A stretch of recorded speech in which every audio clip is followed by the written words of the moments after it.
Hello explorers, thanks for joining us again and welcome back to our channel. If you are joining us for the first time, we want to thank you for watching.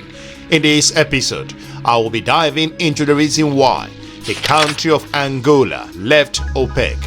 Why, as OPEC strives to prop up oil prices with production limits for its members, Angola was caught between the organization's policies and its own interest. For those of you who don't know OPEC, OPEC stands for the Organization of Petroleum Exporting Countries. I will be looking at very important specifics in this video, considering my research. First, I will be looking at why Angola joined OPEC mostly for prestige. Secondly, I will be looking at as soon after the oil industry golden years ended with regards to Angola's situation. Third, is Angola faced with OPEC's prestigious production limit and Luanda bail out itself as the country considers its own interests. I have enough to cover in this video. I will encourage you to watch this video to the end for clarity and better understanding. So without any more delay, let's just dive straight into it.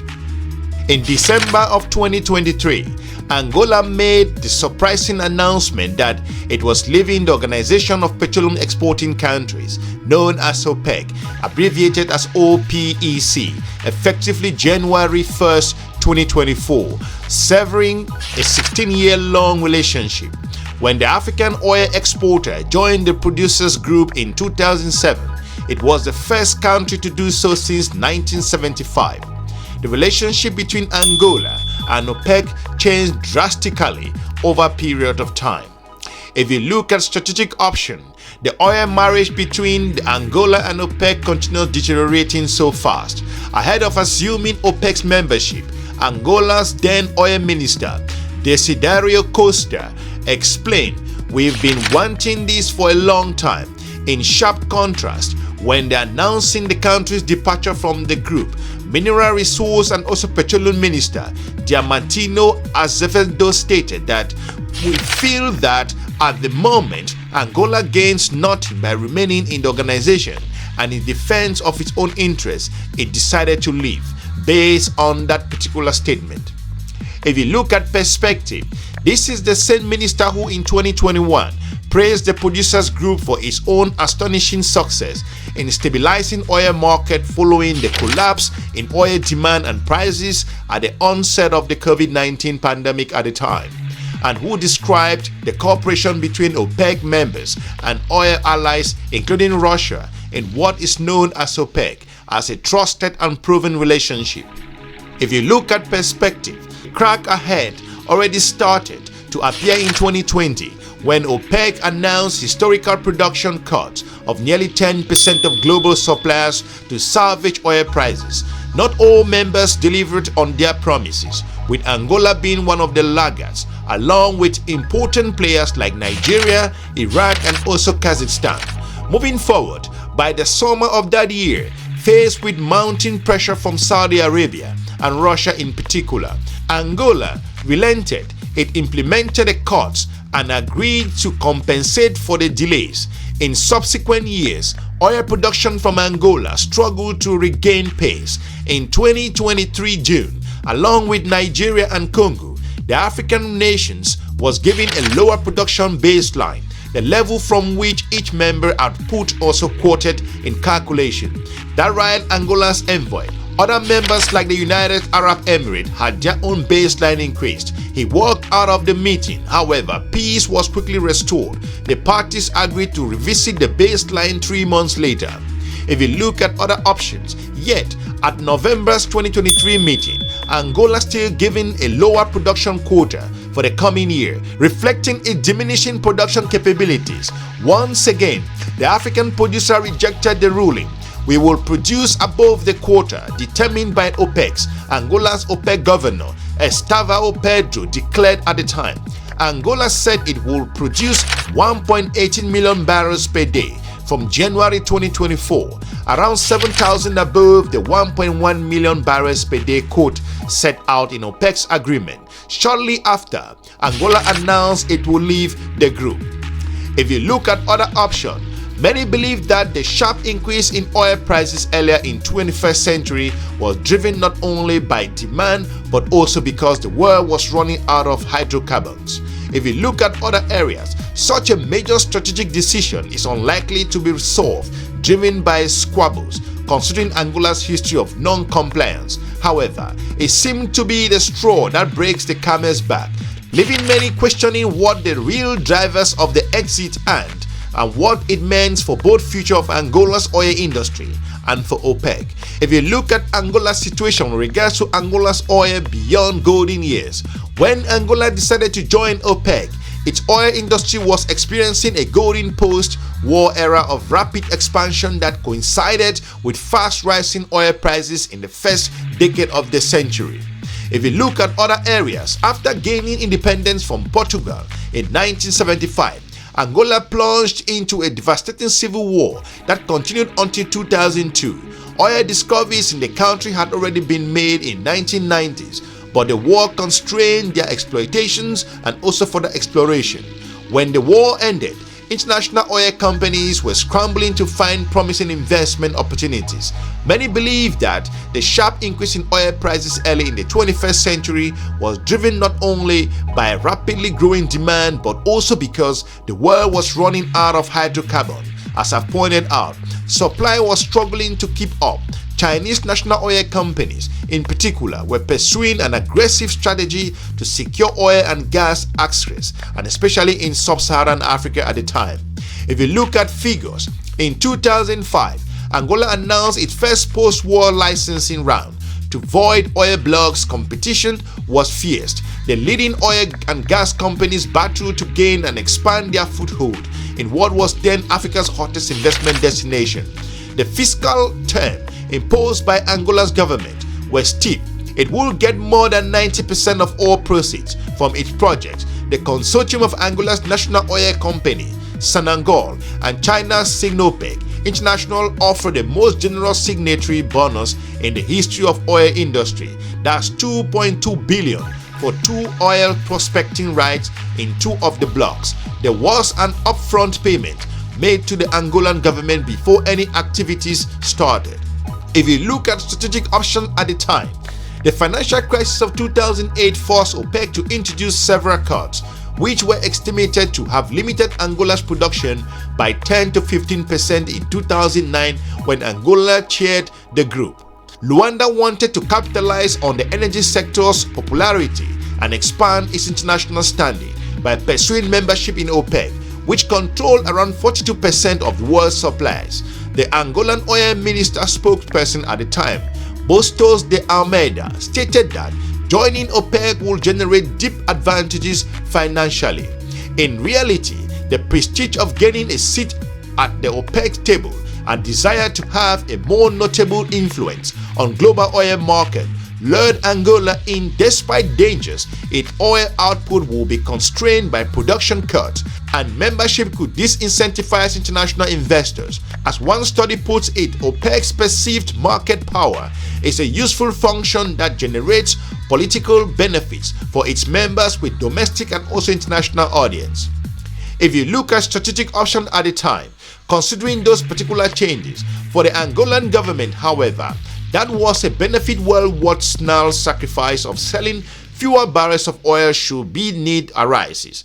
Back then, production costs were not seriously completed, as hardly anyone foresaw what was coming with regards to the country of Angola next. Angola's oil production slide, as we all saw at the time.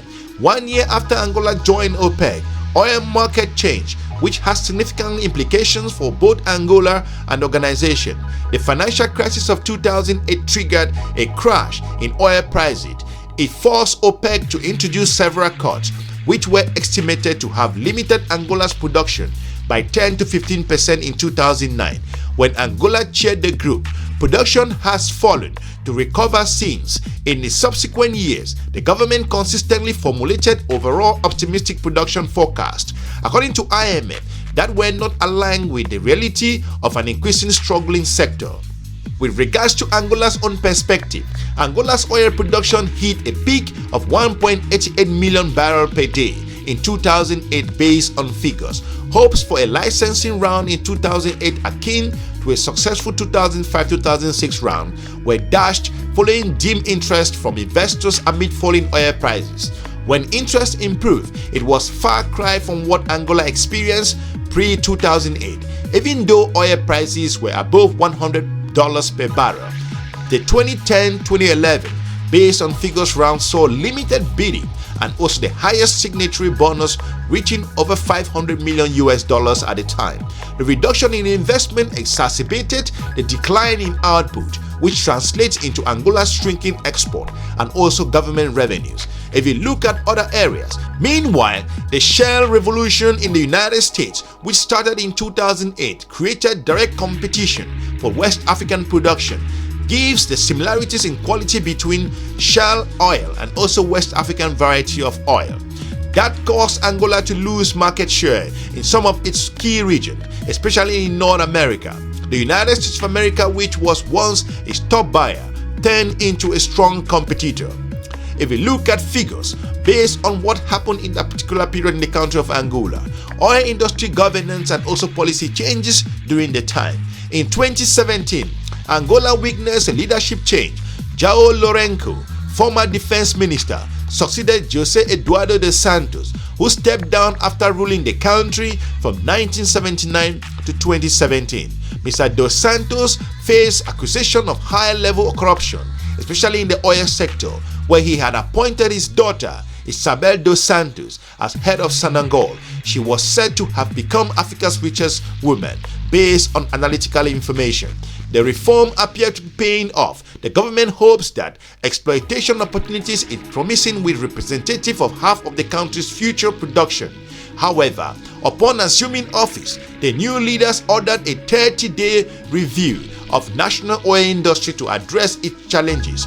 He subsequently introduced several regulatory and fiscal changes, including the creation of the National Agency for Oil, Gas and Biofuel, which will take over the responsibility of overseeing regulations and regulating the promoting activities within the oil and gas sector from Sanangol. It has been reported that President Lourenço wants to privatize the company by 2026. The president further announced lowering the fiscal changes, particularly on less production fields. He also, at the time, to appeal to investors that the launch of the 2019-2025 hydrocarbon exploitation strategy to boost discoveries. The government hopes that the exploration opportunities it is promoting will represent half of the country's future production. The reforms appear to be paying off. Italian oil firm Eni, a significant player in Angola, attributed a series of discoveries made between 2018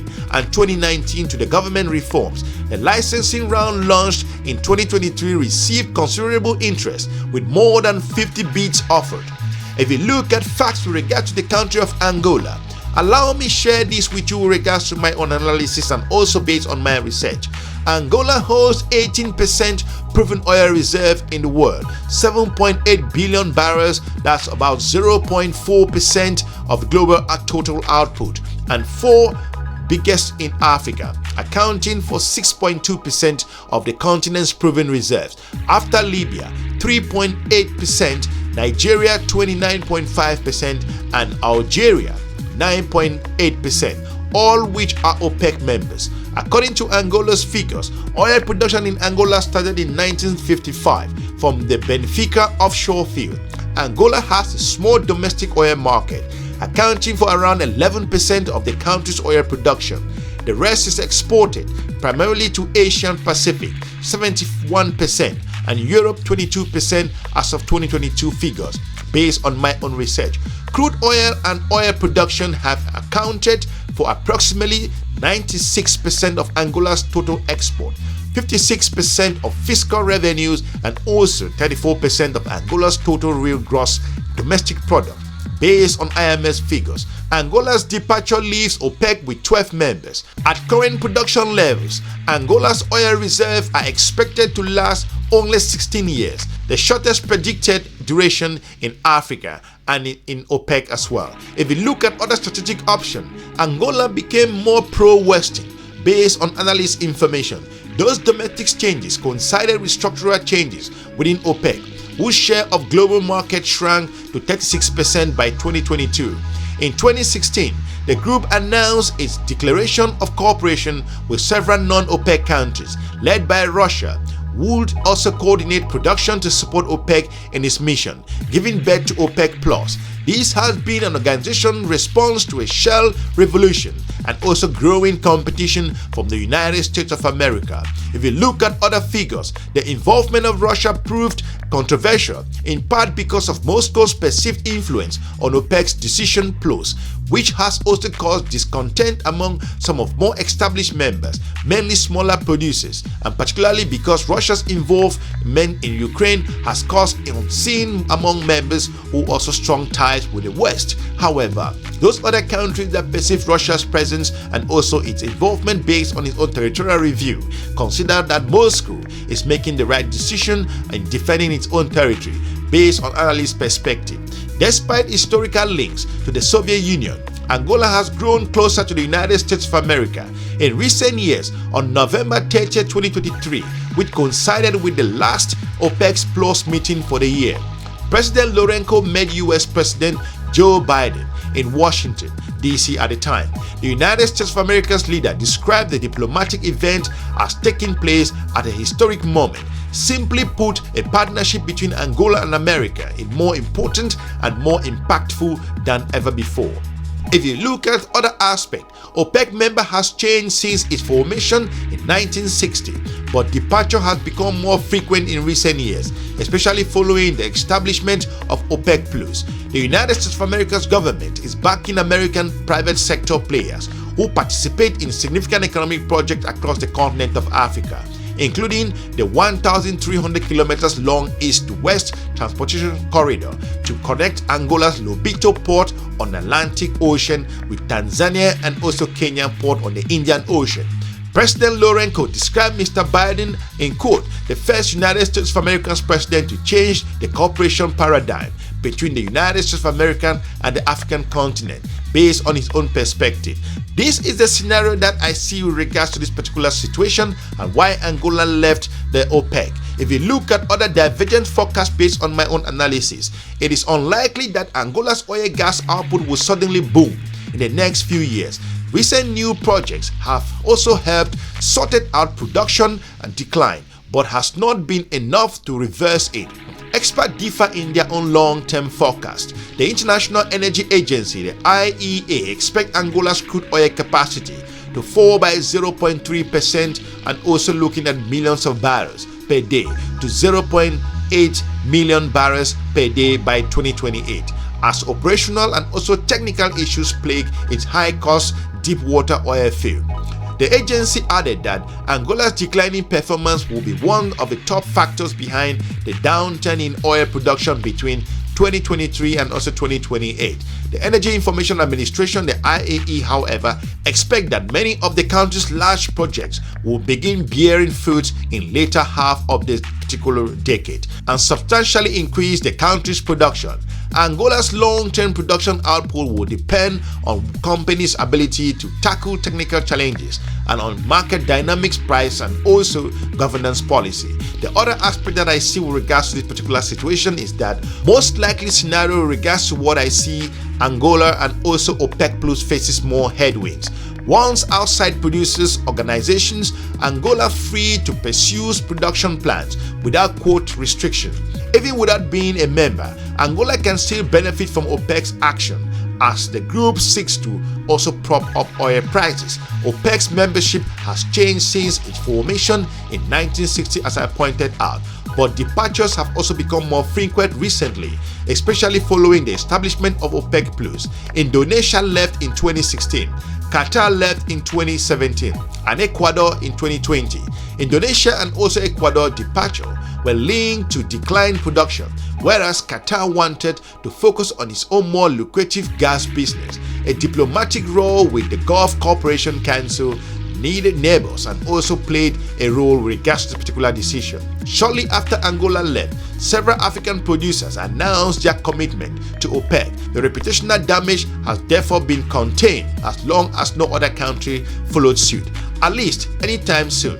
the unity among OPEC Plus members, and also their discipline will be crucial to its ability to influence the market. Hopefully we've informed you regards to the reason why Angola left OPEC, the intrinsic and also strategic issues, Angola's own interest with regards to its own particular geographic situation based on the country's own economy, independence, and its geopolitical situation with the United States and other regional countries in sub-Saharan Africa.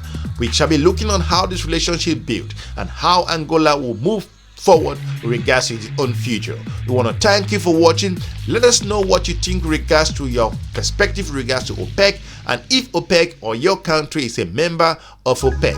Drop us a comment, keep the conversation going. If you are new here, we encourage you to check some of our informative video on this YouTube channel.